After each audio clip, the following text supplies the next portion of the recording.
Hey y'all, welcome back to my channel. If you're new here, my name is Sydney from Chasing Wildflowers. I'm a photographer, a mom of 4, and I full-time travel in my RV.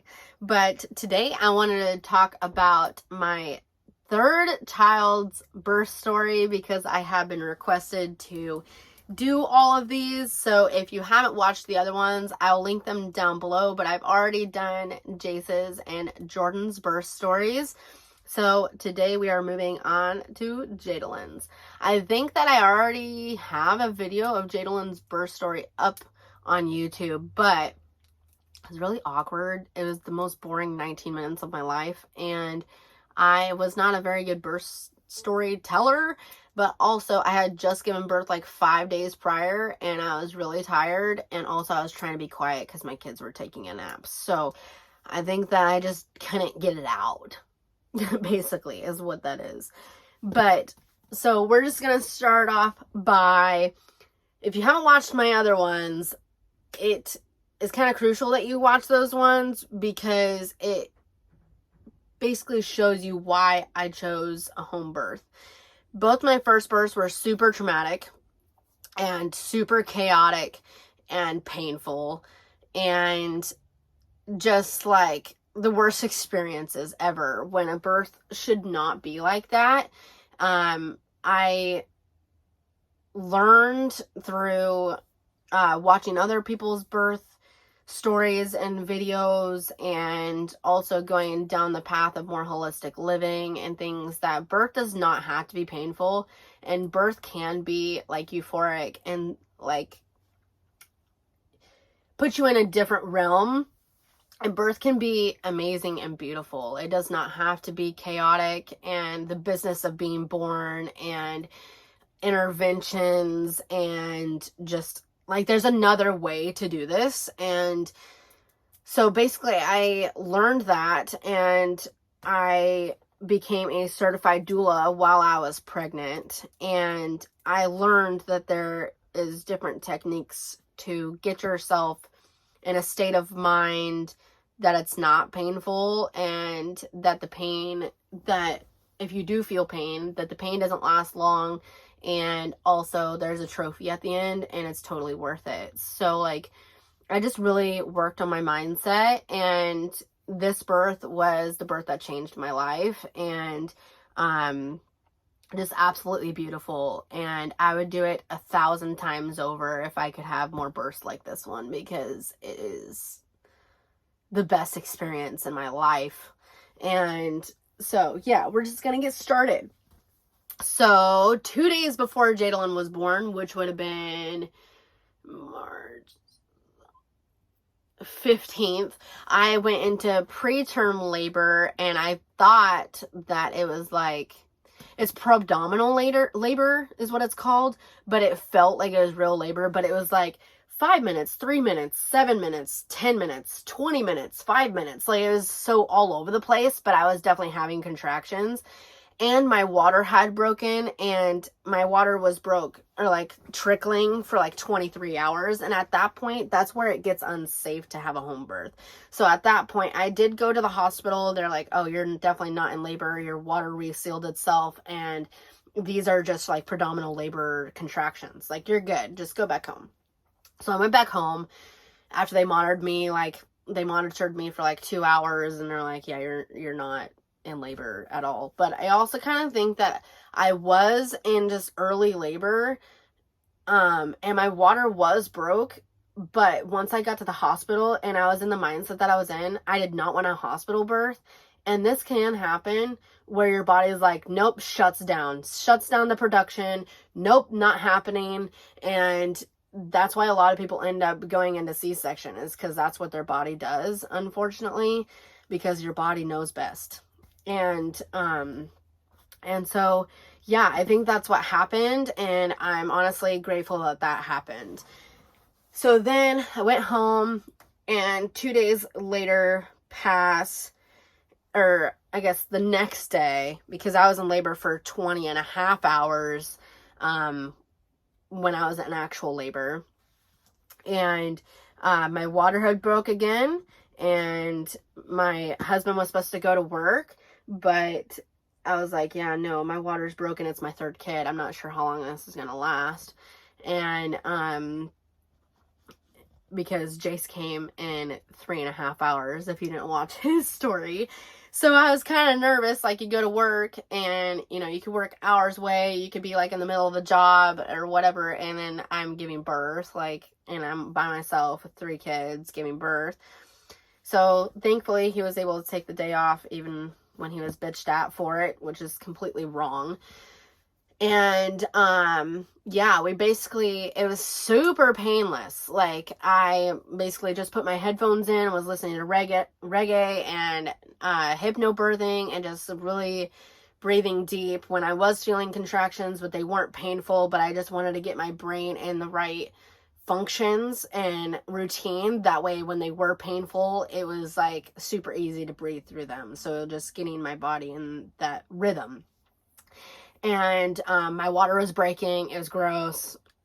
I don't know if you heard me in my second story, but it's the nastiest feeling ever, walking around with just water, just, you know, and you have a towel between your legs and you just feel gross. I don't know. That's just me. I just feel like the water breaking is like nasty. Anyways, so we're walking around, we were playing puzzles, doing dance parties, playing dress up.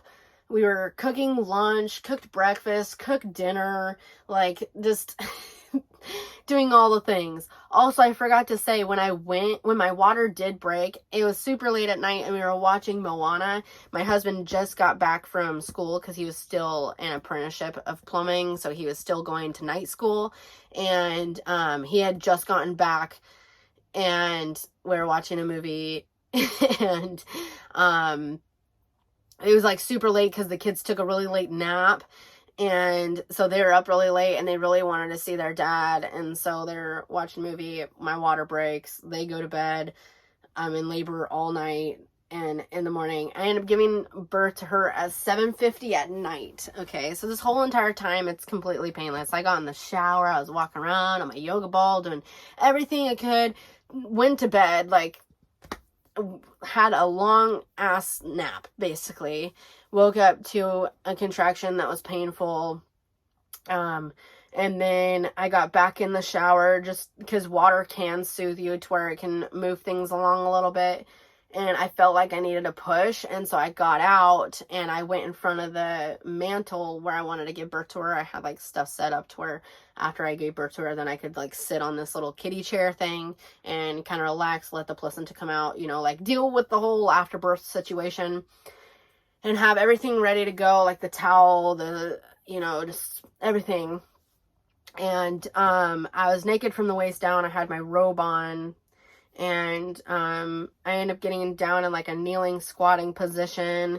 And I remember like moaning because it was the ring of fire is what they call it. And my husband came in and he caught her. I remember during labor, he was like, her head's out, like you gotta get her out. And I was like, she's fine. But he was like freaking out. So I like pushed again. She came out. She was like a slippery fish. He held her for a second, gave her to me. Then I sat there for a second and then I moved over to the little couch, gave birth to my placenta and stuff. And then after a little bit, it was super late, 7:50 at night. And so like we ended up, I had him carry Jadalynn and the placenta bowl and everything into the living room because I was uncomfortable right there and it was cold. So I wanted to move over into the bed that I had made myself in the living room. And with like the pads everywhere and like protection, that way it doesn't ruin anything. And then, yeah, and then basically when I got up to move, because he had taken the baby and the placenta bowl and stuff, and I remember getting up and it felt like I was on Mars because my stomach insides were like falling out. Like I remember just cradling my stomach like, oh my god, I feel like I'm gonna like fall over because my guts are coming out. It was so gross. And then the beautiful parts of birth, right? But I would never take it back, ever. Like, I would do it a million times over, like I said. And then, after that, I breastfed her for a minute. My breasts were really sore, I remember, because it was like they were so full but also tender from just not breastfeeding for a little bit. And I remember that being really tender. But the afterpains with Jadalynn were really hard. And I remember I got a belly wrap, like a tie-dye belly wrap cloth thing, that I wrapped around my stomach and stuff. That helped a lot with my guts feeling like they were coming out. And I remember also before I gave birth, I made padsicles, and I think I did a recipe on here. I'm not sure if it's still up, but I remember doing a recipe for padsicles for afterbirth care and stuff, and bottom spray and different things that I had prepared for the home birth, and the different things I used for my home birth and all that. I also learned through that home birth that we didn't use like half of the stuff that they recommend, but I needed that stuff anyways for my home birthing doula kit anyways, so I have it. I still have it. And yeah. And then we went to bed. So this is the craziest part of this story, is the after part. So it was really late at night. Jace was still having nightmares at this point. And because he's 7 now and she's 5. So he was still having like nightmares or bed terrors or whatever. And so my husband was in there laying with him, and we had like a window pane behind the couch, like that I would like draw stuff on and stuff, and we had like family pictures in there and stuff, and it fell and shattered, and there's glass everywhere, and he came running out like freaking out, and then he went back in there and laid down because Jace woke up again.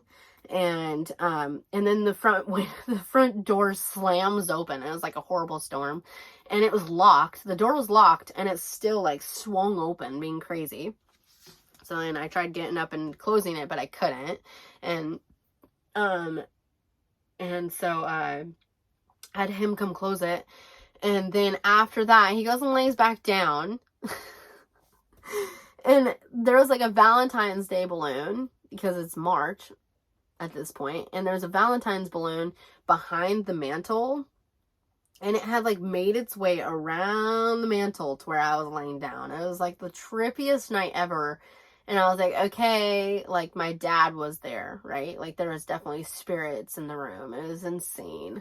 Like I remember that just being like the freakiest thing ever. Like why would that happen? That stuff doesn't happen, and then it happens all 3 in one night. It was so crazy. But anyways, that's Jadalynn's birth story. I cannot believe she is 5 years old. It's been 5 years since I filmed that last video of her. And then I did like a week-old update and stuff. Like, oh, I remember that time. Things were so different. So crazy how much has changed since then. For the better, honestly. But we have one more birth story to share, and that will be in the next one. Go ahead and like this video, subscribe if you like these videos, and comment down below what one you saw first. Did you see Jordan's birth story, Jace's birth story, or Jadalynn's birth story first? Let me know, and also let me know down in the comments what videos you like to see from me. Thank you guys for being here, and I'll see you in our next one. Bye, guys.